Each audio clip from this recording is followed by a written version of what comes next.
21 aprile, siamo sempre alla Fiera di Padova, al SEP, Fabio Legnaro alla guida di questa auto elettrica, come vedete antica, col motore elettrico.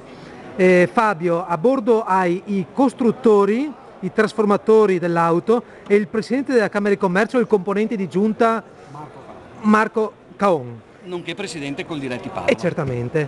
Allora Fabio, ci presenti un po' gli ospiti, l'iniziativa, come ti sembra? Allora, inutile presentare il presidente della Camera di Commercio, conosciuto da tutti, e anche il presidente di Coldiretti Padova, nonché membro di giunta.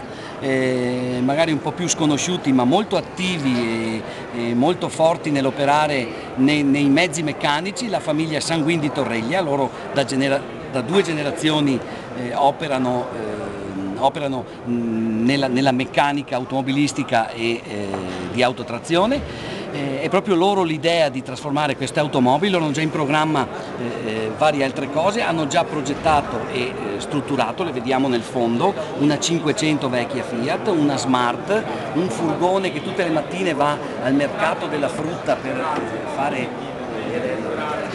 acquisti di verdura elettrico, e questa è la prima auto d'epoca del 1929, quindi importante anche come pezzo. Qualcuno ci dirà matto perché abbiamo tolto il motore a scoppio, ma inquinava molto ed era difficile da usare, invece così è diventata una utilitaria proprio facilissima da usare e anche da ricaricare, insomma ecologica eccetera.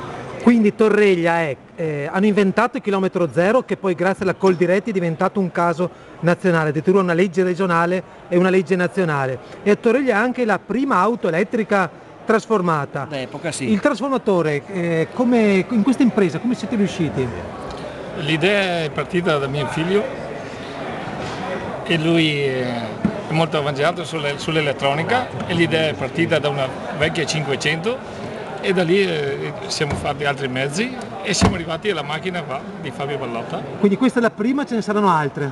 Prima al mondo questa. La prima al mondo, ma ce ne saranno altre? Sì, bene. Altri modelli, altre innovazioni, sì. Bene, allora complimenti e arrivederci alla prossima puntata delle macchine elettriche di Torreglia. Grazie.